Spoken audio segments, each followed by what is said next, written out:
Yes, it's Maxwell House Coffee Time, starring George Burns and Gracie Allen.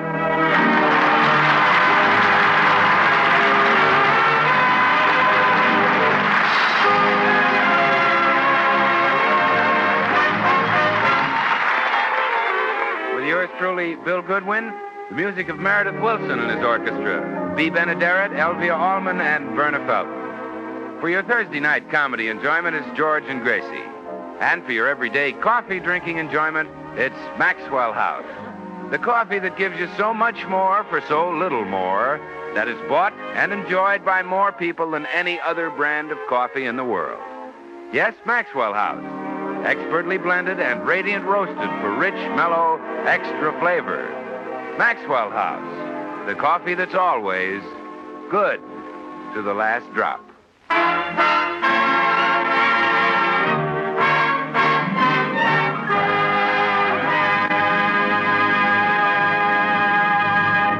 Well, last Thursday, Gracie had a brainstorm.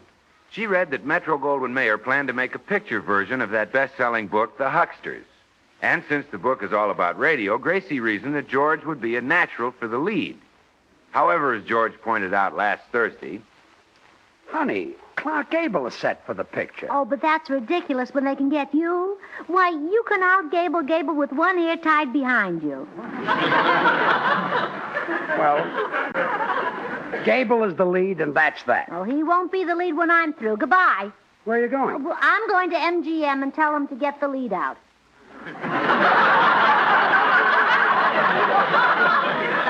Gracie, relax.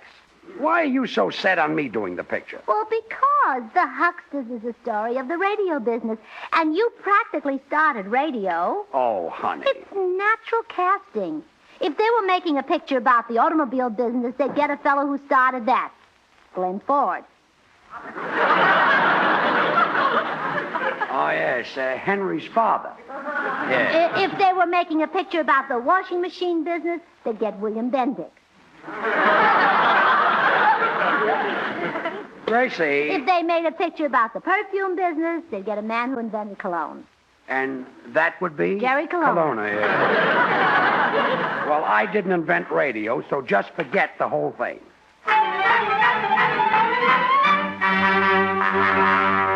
But Gracie didn't forget it. Friday, she brought the subject up again. This time, she tried flattery. You know, George, you look remarkably like Clark Gable. Gracie, be sensible. Gable stands 6'4". How tall are you? 5'6". You gonna quibble over a fraction of a foot?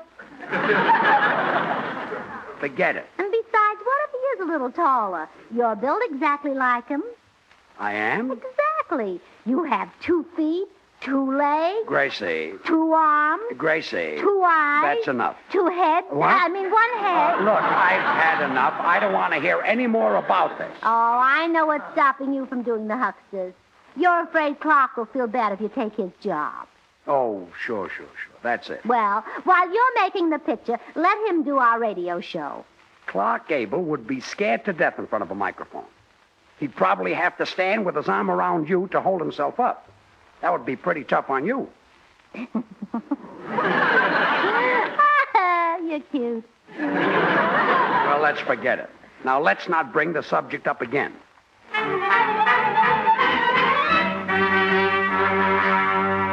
However, on Saturday, Gracie managed to bring it up again. Oh, not directly.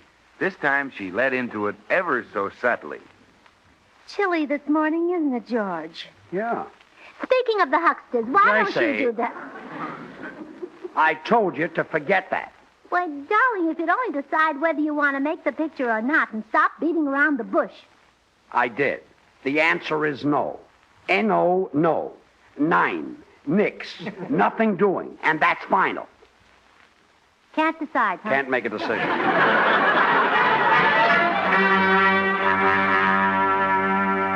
Well, Gracie realized that George had reached the limit of his patience, so for the last 5 days, there's been no mention of Clark Gable.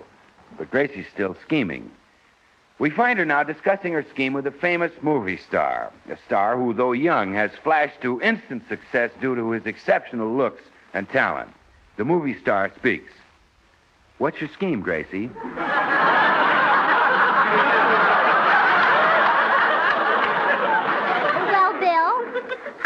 a special meeting of my club, the Beverly Hills Uplift Society. Mm-hmm. And they're going to convince George that he can replace Gable. Oh, I bet you had to slip the old babes plenty to do that.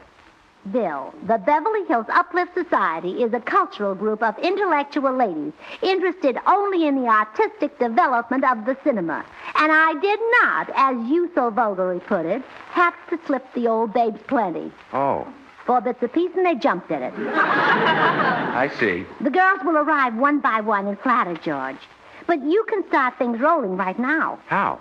Well, as you're leaving, you tell George that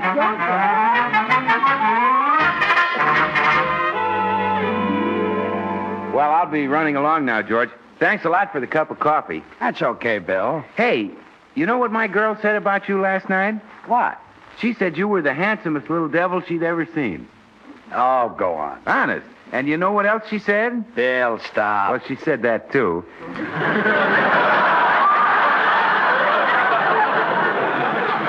But first she said that you reminded her of Clark Gable. That's silly. Yeah, isn't it, though? Well, I guess women look at things differently than we do. Well, so long, George. Me look like Gable. Always kidding. Still, Bill never goes out of his way to flatter me.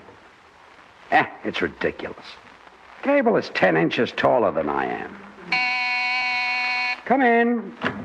Hello, oh, pardon me. I have the wrong house, Mr. Gable. Gable? No, it's me, Mrs. Morton. George Burns. Bless my soul, it is. The way the light struck you there in the doorway, I could have sworn you were Clark Gable. No, it's me. Is Gracie home? Yeah, I think she's upstairs. Go in the den and sit down. Thank you. What a remarkable resemblance. I simply can't believe my eyes. The way the light struck me in the doorway. I wonder where I was standing. But this is silly. Gable is 6 inches taller than I am. Come in. Well, you're right. Oh, I'm sorry. I must be on the wrong street. Who are you looking for, Mrs. Bagley? Why, you know my name. Good. Imagine Clark Gable knowing my name. Oh, wait till I tell the girls. Goodbye, Mr. Gable. Wait a minute. Look again. It's me, George Burns. Well, burn my sugar stamp and call me a sourpuss. It is George Burns. Yeah, it's the way the light strikes me here in the doorway. You want to see Gracie? Oh, yes. We girls are going shopping. Well, make yourself at home in the den. Gracie will be down pretty soon. Oh, all right. My, that man is a spitting image of Clark Gable. Well, I just can't get over the resemblance. Imagine the light here in the doorway making me look like Gable. It's amazing. Why, he's at least 3 inches taller than I am. Come in. Am I late for... Oh, I beg your pardon. I thought the Burnses lived here. I do. Well, don't tell me you rent a room from them, Mr. Gable. Mrs. Craig. This housing shortage is terrible. Imagine a big movie star like Mrs. you. Craig. I'm not Clark Gable. I'm George Burns. No. Yeah, it's a natural mistake. We are about the same height. Why, I can't believe it. It's just too much for a body. Even yours? Where's Gracie? I must tell her about this. You can wait for her in the den. But don't bother to tell her. She'll see it for herself. She certainly will. Why, I never saw anything amazing in my life. There are lights at 2 peas in a pot. How can everyone take me for Gable? Why, he's at least an inch or two shorter than I am.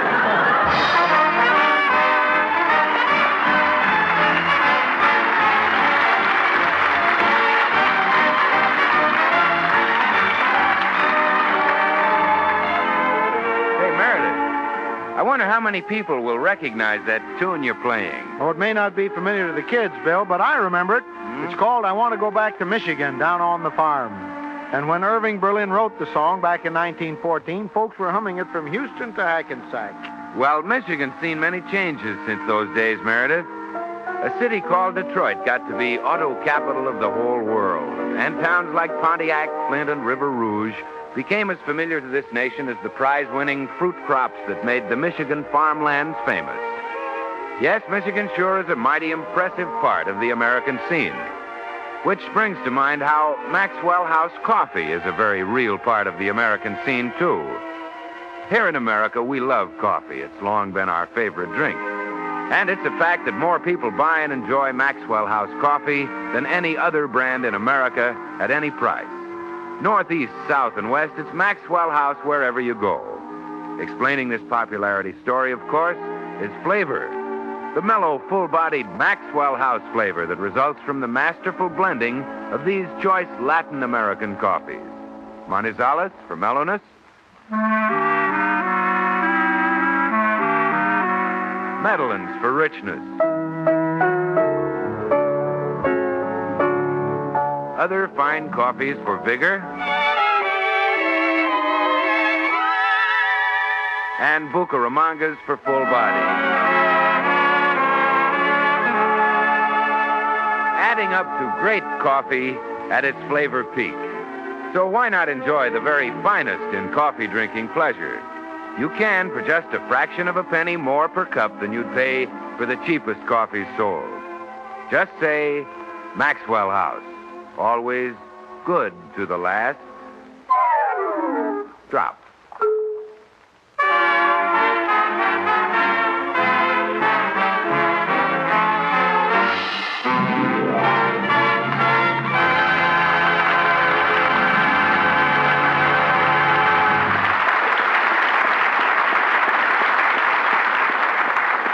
Well, girls, did you carry out my instructions? Yes, Gracie, we told your husband that he looks just like Clark Gable. Now, Gracie, you tell George he looks like Gable, and it's all set. Oh, no. I'm using psychology. I'll tell him that he doesn't look like Gable. I don't get it. Well, last week I told him he should make the picture, and he wouldn't. Now I'll tell him he shouldn't make it, and he'll break his neck to do it. Husbands are stubborn little rascals. Maybe you've got something there. Oh, sure. You've got to let a man think everything is his own idea, like when you marry one.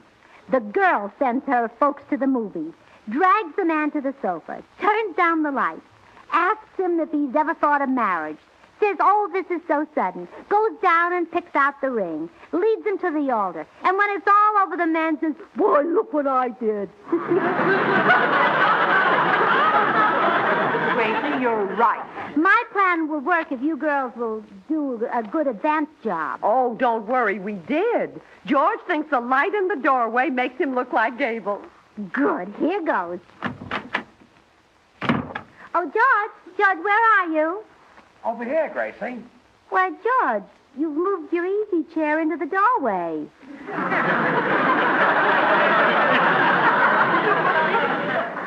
I like the light here. Really? Makes me look like somebody. Who? Can't you tell? Famous fella. His name begins with a G. G? General Grant? No. I'll give you a hint. They used to build something on the outside of a house. Something I look like. A stoop?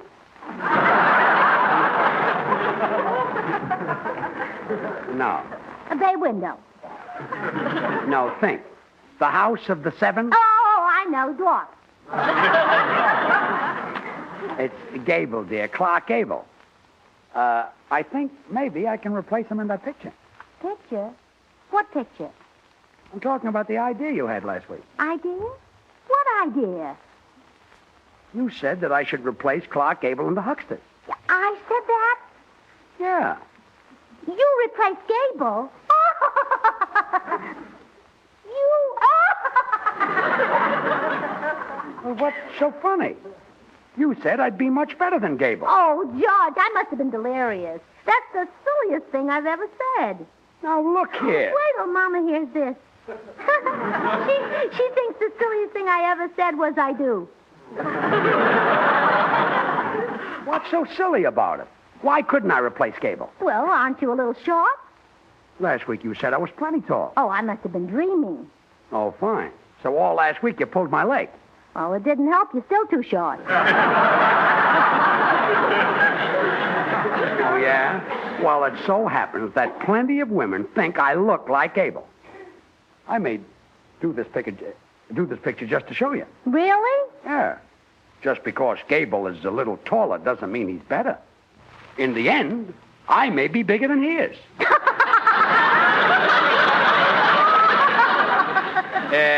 Go back in the den. Yes, dear. Girls, our plan is working like a charm. He went for it hook, line, and sinker. Oh, isn't that wonderful? Oh, I hope you didn't discourage him too much, Gracie. Oh, don't worry. Another club member will be along in a minute and tell him he looks like Clark Gable all over again. Another club member? Who? Meredith Wilson. Oh. That's right. We did take him into the club. Well, sure, we made him an honorary woman. But can't we trust him to flatter George? Well, of course. As president of the Uplifters, I ordered him to do it. And in this organization, people do what the president says. This isn't Congress, you know. There's the door buzzer. It must be Meredith. Well, let's just settle down and wait. Come in. Come in. Oh, hello, Meredith. Why, what are you doing here, Clark Gable? Meredith? Have you purchased this home, Clark Gable? Or are you just visiting here, Clark Gable?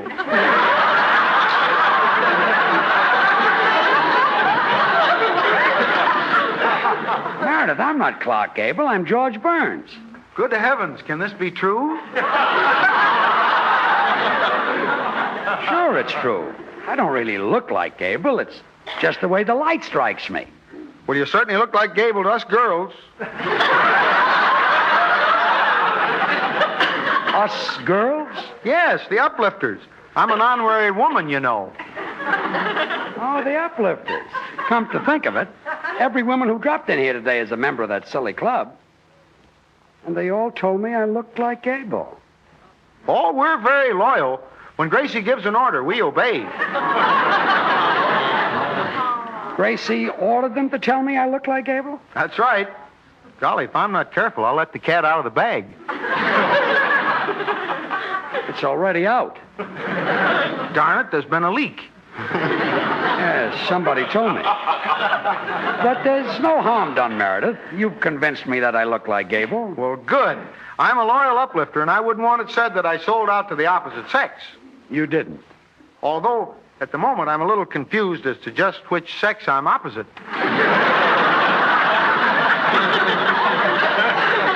Well, go in and tell Gracie everything is fine. Gee, I'm glad. Well, Meredith, did you tell him he looked like Clark Gable? Yes, Gracie, I accomplished my mission. Oh, wonderful. By now, the little plum is ready to be plucked. I'll go out and admit that he was right and I was wrong. That he's just the man for the lead. George? Yes? George, I've been talking to the girls, and you were right. You should definitely have the lead in that picture. Picture? What picture? Well, you know, that idea you had a while ago. Idea? What idea? Well, you said that you should replace Clark Gable in the Hucksters. I said that? Yes. Me replace Gable? Me? Well, what's so funny about it? You said you'd be better than Gable. Oh, Gracie, I must have been delirious. I'm too short to replace Gable. George, would you try to pull my leg? Who do you want to replace, Dietrich? Now, I mean, are you joking about this? Of course not. Anybody who thinks I could fill in for Gable is nuts. Well, I think so. There's your proof. Then you won't replace Gable? Me replace Gable? Oh, stop cackling. I'm the one who's laid the egg. You're not kidding, sister. This time, your little scheme didn't work.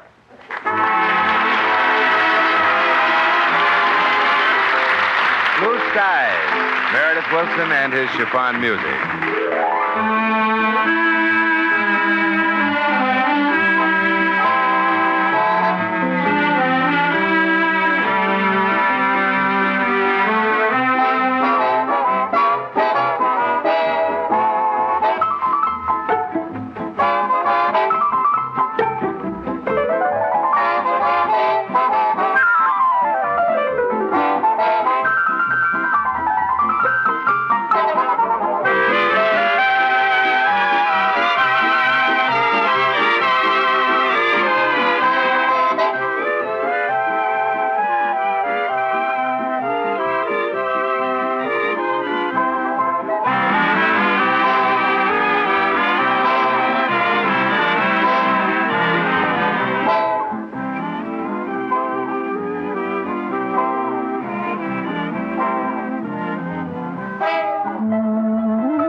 wrong. George caught on to our plan. Oh, that's no. I wonder if someone could have let the cat out of the bag. Oh, surely not. We didn't give it away. We girls are too smart for that. We certainly are. Say, come to think of it, everything was fine before this honorary woman came along. Who, me? I'll bet anything this jerky flute player squealed on us. I make a motion we torture the truth out of him. I second the motion. I make a motion we adjourn. Goodbye, Now, all. come back here. Do you know how we torture any member who betrays our club? How? We cut off her fingernails so she can't scratch. Well, that doesn't sound so bad. Oh, no. Oh, wait till you take your girdle off. Gracie, that won't work with him. He doesn't wear a girdle. Oh, that's right. Too bad he isn't George. Well, we've got to figure some way to torture him. We certainly do. Now, ladies, please, you're not acting like gentlemen. Hiya, girls. Oh, hello. Hello, Mr. Goodwin. Well, gee, girls, why so sad? Oh, our plan fell through, Bill. Meredith here betrayed us. What? Why, Meredith, you little worm, if you weren't a woman, I'd slug you. We're trying to figure out some horrible torture for him. Well, he deserves it. And I know just how to make him scream with agony. Tell us. Well, first you tie him hand and foot. Yeah. And then you take some boiling water. Uh-huh. Then you make a cup of Maxwell House coffee and you don't give him any. Boy, that's really torture because Maxwell House is the very best in coffee drinking pleasure. Yet it costs but a fraction of a penny more per cup than the cheapest coffee sold. Oh, Bill, we need a torture even worse than that. Worse than that? Yeah. Oh, wait a minute. I've got it. Oh, this is really a fiendish torture. You get Betty Grable and Lana Turner over here. You put Grable in a bathing suit and Turner in a sweater. Oh, yes. And then you tie Meredith hand and foot. Yeah. Then you make another cup of Maxwell House coffee and don't give him any.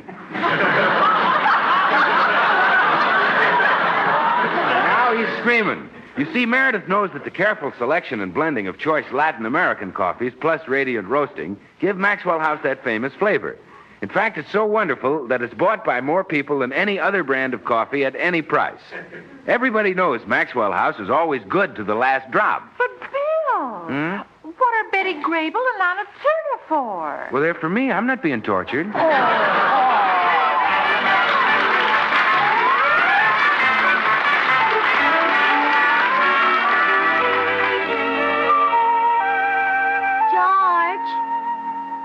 What now? More tricks? No, I'm through with trickery. I have to admit defeat.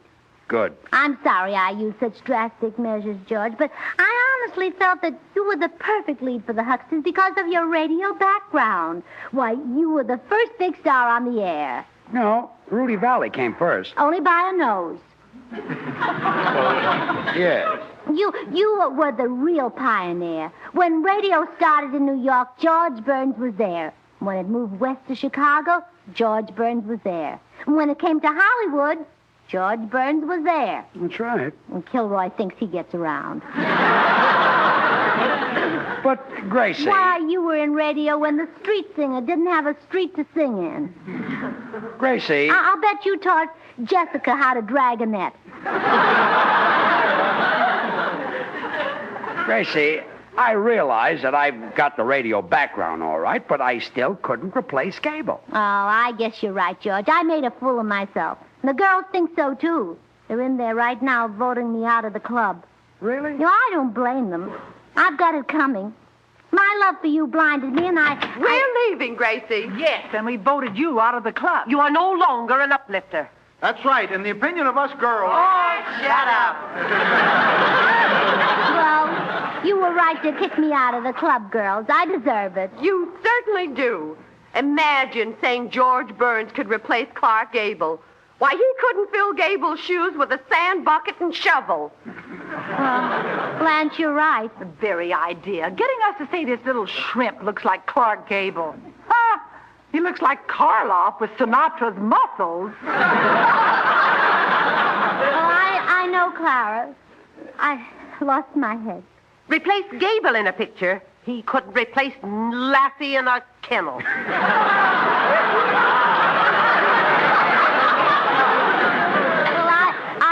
Why is that now, Margaret? He'll never be a movie star if he lives to be 100, which gives him about 3 more days to try. Now, just a minute. I'm not so... Oh, shut up. Well, goodbye, girls. I'm sorry I disgraced us all. Goodbye. Hey, they didn't have to get so tough about it. Idea of kicking you out of the club just because you think I'm as good as Gable.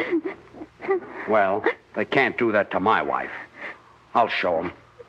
You stop crying, honey. I'm going right over to the studio and tell them I want the lead in the Hucksters. That's what I'm going to do. Wait here while I get my hat and coat. I'll teach those old crows to make my wife cry. I'll get the lead if it's the last thing I do. You girls. Yes, Gracie? He fell for it hook, line, and sinker.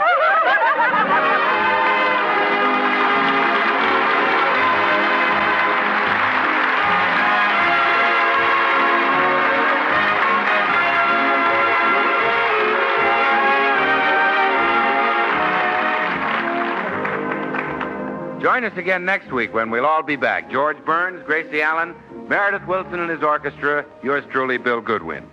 The George Burns and Gracie Allen Show is written by Paul Henning and Keith Fowler. Until next Thursday, good night and good luck from the makers of Maxwell House, America's #1 preferred brand of coffee. Always good to the last drop. Gracie, I've changed my mind. Even though the girls did kick you out of the club, I can't go through with this. You mean that trick didn't work either? Oh, so that was just another trick. Yes, dear. You girls must think that husbands are simpletons. That husbands are goofs that can be led around by the nose. That they have no intelligence. Well, say something. Well, there's nothing left to say. You covered it. Good night.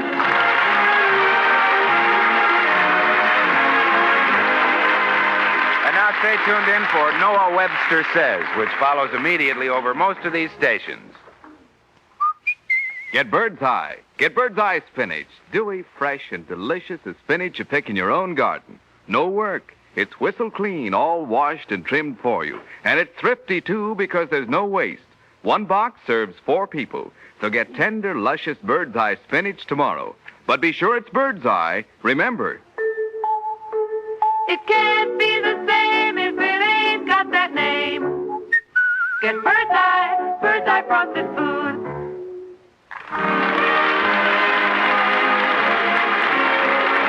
This is NBC, the National Broadcasting Company.